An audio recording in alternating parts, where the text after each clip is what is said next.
It's an all-out race for the Hoosier state. Primary voters will head to the polls in Indiana on Tuesday in next election 2016. The contest that they have coming up, GOP candidate Ted Cruz, he picked up a vital endorsement there, and it was one of two major announcements for his campaign this week. After a great deal of consideration and prayer, I have come to the conclusion that if I am nominated to be President of the United States, that I will run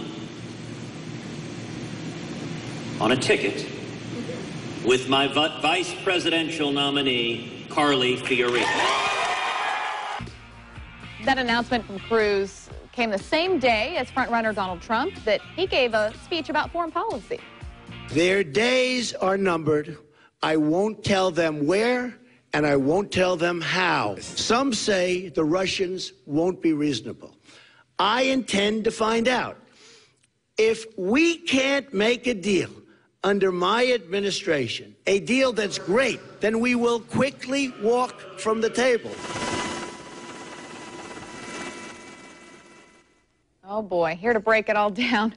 We're following the latest, and I feel like, you're on every weekend, so Jennifer Carroll, thanks for coming back on with us, but there's something that develops every week. And so this big announcement that Ted Cruz made about Carly being on the ticket with him as VP, was that surprising to you? Because usually you get the nomination before you announce who's going to be on your ticket. Well, usually you get close to the nomination at least. Ted Cruz is like a little over 500 delegates, and Donald Trump is almost at 1,000 delegates, and you need 1,247.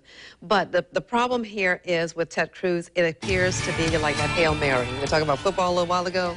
Like, this is my last-ditch effort, because now for Ted Cruz, it's almost a must-win for Indiana. So it's about Indiana and California, where Carly Fiorina ran for Senate, statewide Senate in California. She won the primary, but came out 10 points short for the general election. So he's hoping that the momentum that Donald Trump had in the eastern primary states, he'll be able to break that and chip away at Donald Trump's potential rise to the nominee, 1247. Well, I know Jeb Bush came out and said that he thought it was a good move that he did that. And that's his opinion. But do you think it was a good strategy? Again, obviously, we're seeing he's trying to get voters. It's a strategy. However, does it bring any pluses? For example, Carly Fiorina had already endorsed Ted Cruz. So any pluses she would have bought would have come at that juncture. She had, about 2% in the polls, no delegates whatsoever. She's already out on the stump speaking for him. So what does it mean to put her on a ticket? What it meant for Ted Cruz is, let's show that we are more sympathetic to women.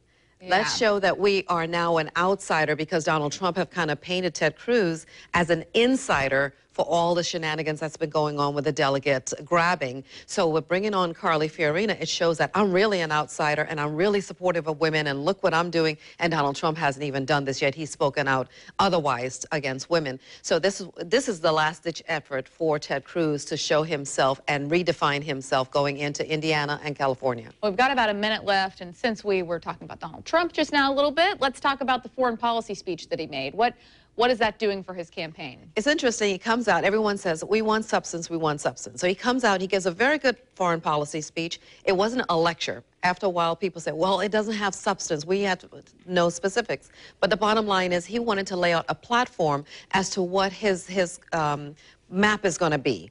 But after we get into the further debates, as he goes in as a nominee against Hillary Clinton, more of that will come out. But I thought it was a good layout as to where he stands in a position for foreign policy. Kind of different from what he's done before, but a little bit more a presidential move, I would say. Presidential, but interesting that they hit him for using a teleprompter, where everybody uses a teleprompter. Right. George Bush, Hillary Clinton, everybody uses a teleprompter. So why hit that on him? If you wanted him to bring out some of his foreign policy to see where he stands, because you said if he gets in, he's going to go to war. Well, he said he wasn't going to use war as his first option. He was going to put America first and Americans first, and that's what the public wants to hear, because they've been so afraid that we have not put America first, that we're giving money to every other country and supporting them where they are, and not looking out for our own borders and our security in this country.